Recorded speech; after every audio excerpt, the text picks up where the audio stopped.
যখন টিভি ছিল না, ফোন ছিল না, সারাদিন আমি এই জানলার পাশেই বসে থাকতাম। গুড মর্নিং, আশা করি সবাই ভালো আছো, আমিও ভালো আছি। রোজ নামচা শুরু, সকালে সকালে সবজির বাজার, এক দৈনন্দিন চিত্র আমাদের মধ্যবিত্তদের জীবনে। এটা ওয়েস্ট বেঙ্গল গভর্নমেন্টের সুফল স্কিমের। এরা প্রত্যেক দিন গাড়ি নিয়ে আসে সবজি নিয়ে, আর এই সবজি যেটা আমাদের বাড়ি এসে পৌঁছালো। ইনি এখানে একা একা বসে কি করছেন কি জানি। আমার রান্নার প্রিপারেশন চলছে, একটু গুছিয়ে নিলে নিজেরই মনটা ঠিক লাগে। চাল ডাল এটা ভিজিয়ে রেখেছি। এই সবজি যেগুলো সব এসেছে আজ এখন বাজার থেকে, সেগুলোকেও জলে ভিজিয়ে রেখেছি।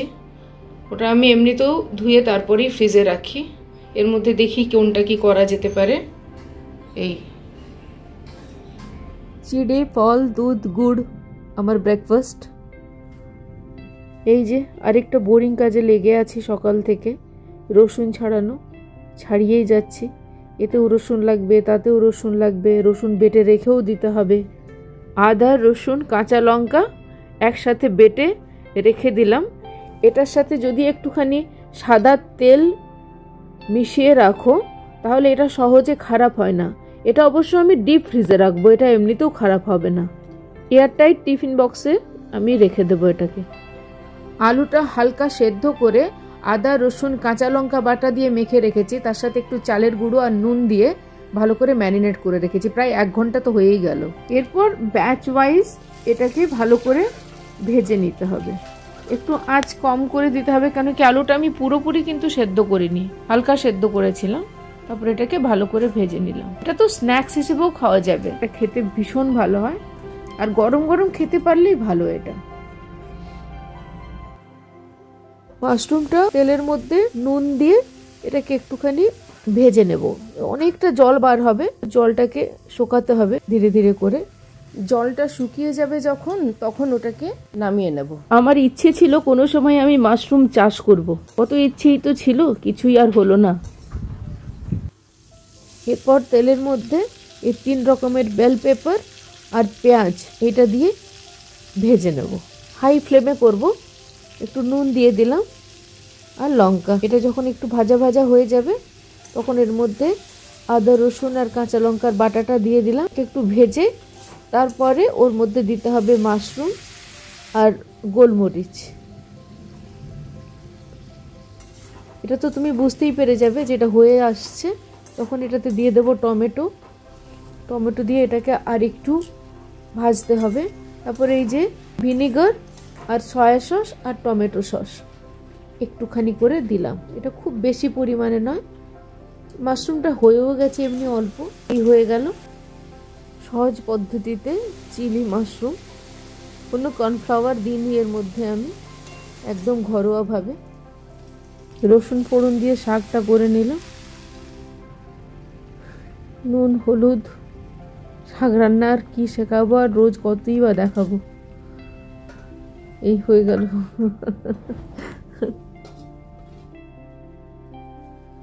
স্নান হয়ে গেছে আমার, রান্নাও হয়ে গেছে, এখন শুধু ভাতটা হচ্ছে। তো আজ রান্নার প্রিপারেশন একদম স্ক্র্যাচ থেকে শুরু করতে হলো। আমি ইউজুয়ালি কি করি, একটুখানি বাটা পেঁয়াজ তো নয়, আদা, এগুলো কাঁচা লঙ্কা এগুলো বেটে আমি ফ্রিজে রেখে দিই, মানে ফ্রোজেন করে রেখে দিই। আজ সেরকম কিছু ছিল না। সবজিও আজকেই এলো, তো সেগুলোকে ধুয়ে পরিষ্কার করা, সেগুলো থেকে কাটা, এইসব করতে করতে, বাটা বাটি এগুলো সব করতে করতে অনেকটা সময় চলে গেল। আর সময় তো লাগবেই, আর ভীষণ টায়ার্ডও লাগছে। সেই জন্য এই কাজগুলো আমি খুব একটা এনজয় করি না। আর যখন ভাবি না, মানে 30 বছর 32 বছর ধরে এই একই কাজ করে যাচ্ছি, তো তখন কোথাও গিয়ে একটা মনে হয় জীবনে কি করলাম কি জানি। শিম সেদ্ধ আর মুসুরের ডালও হয়েছিল, তার সাথে যা দেখছো এই খাবার। এখন একটু মন্দিরে যাব, তারপরে ওই টেলারের কাছে।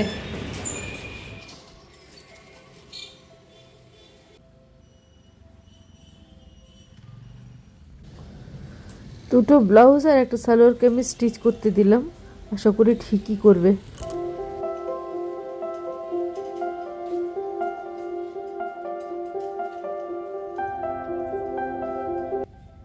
এইটা মনে হয় তাইকুন্ডু ক্লাস চলছে, বাচ্চারাই আসে বেশি দেখলাম।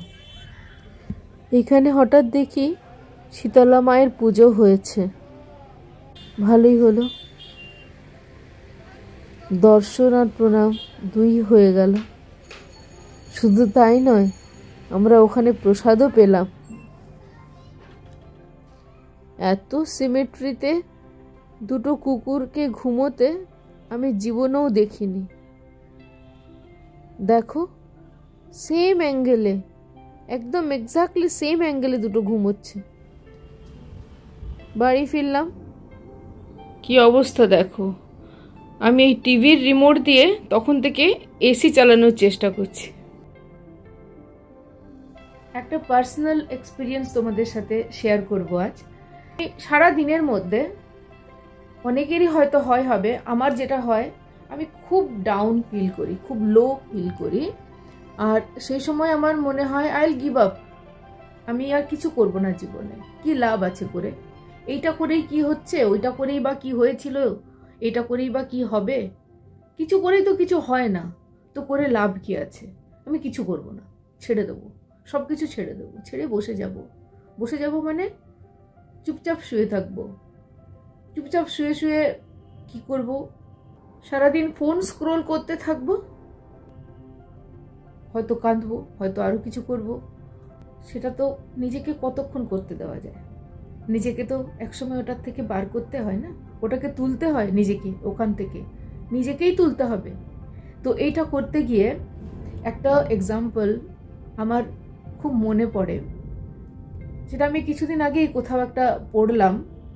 তুমি মনে করো একটা রাস্তা দিয়ে যাচ্ছ, সেই রাস্তাটা খুবই অমসৃণ, মানে তাতে খানা খন্দে ভর্তি, পাথর গর্ত সব আছে, তোমাকে ওই রাস্তাটা দিয়ে যেতে হবে।